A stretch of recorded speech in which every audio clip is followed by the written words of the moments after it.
Assalamualaikum warahmatullahi wabarakatuh. Salam sejahtera buat kita semuanya. Jumpa lagi dengan saya Rudi Cayo masih di acara Jalan Penuh Makna. Dan kali ini saya akan mengulas sedikit dari secuplik eh, apa yang saya saksikan, apa yang saya amati, dan kemudian itu bisa kita refleksikan sebagai cerminan dari pendidikan kita ya, terutama berkenaan dengan pengembangan ilmu pengetahuan. Saya mengamati dari mahasiswa, tidak hanya mahasiswa saya ya, mungkin beberapa mahasiswa yang berkontak dengan saya, juga di sekolah-sekolah, dan terutama yang paling baru saya itu menyaksikan sendiri bagaimana di sebuah institusi itu mahasiswanya itu diberikan beraneka kewajiban atau tugas ya. Juga siswa itu juga saya amati ada banyak tugas. Tetapi yang unik adalah apa yang saya tangkap dari pola obrolan dari baik itu mahasiswa maupun para siswa itu adalah ketakutan-ketakutan mereka ketika mengerjakan tugas. Artinya ketika tidak mengerjakan itu mereka takut nilainya jatuh atau mungkin takut dihukum sama gurunya, sama dosennya. Dan obrolan-obrolan seperti ini atau nuansa obrolan seperti ini tuh sangat umum, sangat banyak terjadi. Polanya memang seperti itu. Bahkan ketika saya tanya kepada mereka, kenapa mereka berpikir seperti itu? Karena sejak awal mereka sejak masuk itu memang ditakut-takuti dengan konsekuensi ketika kewajiban-kewajiban tidak dipenuhi. Jadi atmosfer yang dibentuk itu adalah bahwa sekolah atau maupun kuliah itu begitu horor atau begitu terrified ya, begitu apa menakutkan gitulah, begitu menakutkan. Jadi itu yang bikin kemudian nuansanya terbawa sehingga ketika mereka belajar, bahkan sebenarnya kalau saya lihat, saya bisa mengatakan bahwa status mereka bukan sedang belajar, tapi sedang memenuhi kewajiban. Itu dua hal yang berbeda. Karena apa kok saya bisa mengatakan seperti itu? Karena spirit yang dijadikan bahan bakar dalam melakukan kegiatan itu bukan spirit untuk belajar. Tidak ada value atau semangat curiosity, tidak ada semangat untuk pengembangan pengetahuan, tidak ada semangat untuk menghasilkan hal baru, tidak ada semangat untuk menjawab eh, misteri atau memecahkan problem, tidak ada seperti itu, tapi lebih kepada memenuhi kewajiban atas tugas-tugas. Begitu juga di perguruan tinggi ada apa namanya target atau kewajiban melakukan publikasi dalam jumlah 2, 3, 4 gitu ya. Harus terpenuhi semua. Maka yang menjadi orientasi kemudian adalah pemenuhan publikasi itu. Memang ketika kita melakukannya dengan sangat sungguh-sungguh, dengan penuh disiplin, membaca buku, jurnal dan semuanya, dan kemudian publikasi itu bisa bisa dilakukan ya, bisa terpenuhi, itu kita dapat side effect-nya. Side effect-nya adalah kita punya struktur cara bekerja yang baru, jadi lebih baik, kita jadi lebih berdisiplin. Nah, itu memang efek baik. Ya, bisa diakui itu sebuah, kita berikan kredit lah untuk efek baik itu. Tapi sayangnya, apa kelemahannya? Kelemahannya adalah efek baik itu berada di side effect, bukan di main effect. Jadi ini bisa jadi refleksi bahwa beginilah kondisi pendidikan kita, jaminan pendidikan kita, bahwa sesuatu yang sangat substansial harusnya mengubah cara pandang, mengubah struktur berpikir, cara kerja, itu kan harusnya jadi main effect. Artinya produk atau output dari pendidikan kita harusnya mengubah orang itu seperti itu. Tapi sayangnya kita dapatnya dari side effect. Bukan berarti kita tidak bersyukur ya. Oh, itu kan sudah dapat manfaatnya, kenapa tidak bersyukur?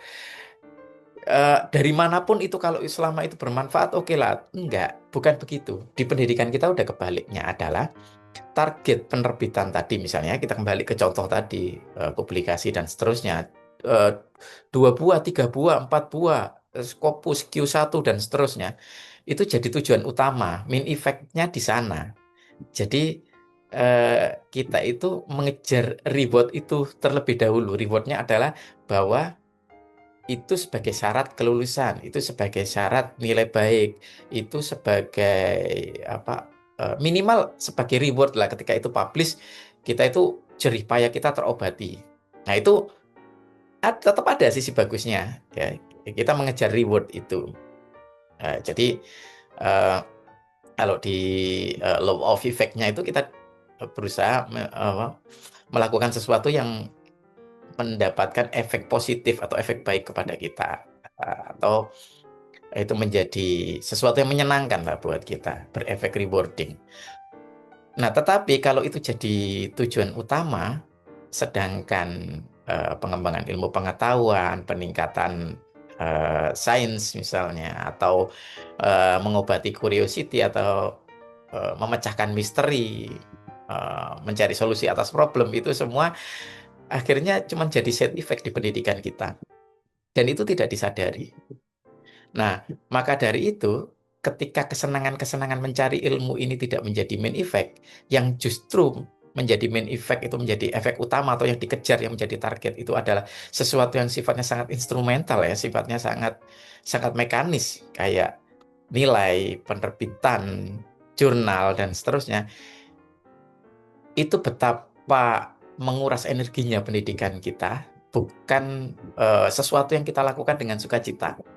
Tapi kita justru lebih banyak mengejar yang seharusnya itu side effect aja. Artinya ketika misalnya kita mengembangkan ilmu pengetahuan tertentu ya, ilmu pengetahuan menjadi semakin maju, kita bersuka cita gitu ya, penasaran terhadap sesuatu, ingin memecahkan sesuatu, dan kemudian itu kita tuliskan, cerita dari prosesnya kita tuliskan, dan kemudian kita publikasikan. Nah itu kan harusnya jadi side effect aja sebenarnya. Tapi sekarang udah kebalik. Itu yang dikejar jadi tujuan utama, ilmu pengetahuannya jadi side effect. Ya mungkin kita bisa tetap bersyukur lah atas itu ya. Tapi selama kita eh, cara kerjanya seperti itu, apa kerugiannya? Kerugiannya adalah kita menghambur-hamburkan banyak energi untuk sesuatu yang menakutkan. Jadi untuk sebuah target, untuk sebuah eh, target itu baik ya, tetap target itu baik. Bukan masalah targetnya, tapi memenuhi kewajiban atau menggugurkan kewajiban sebagai syarat kelulusan kayak itu tadi ya, biar nilainya tidak jeblok dan seterusnya. Sehingga orientasinya ke situ, pengembangan pengetahuan urutan ke berapa, urutan kesekian itu hanya sebagai side effect aja, bukan main effect. Itu yang terjadi di pendidikan kita dan itu sangat sangat disayangkan. Eh, Energinya banyak banyak terbuang atau lebih besar lah energi yang digunakan.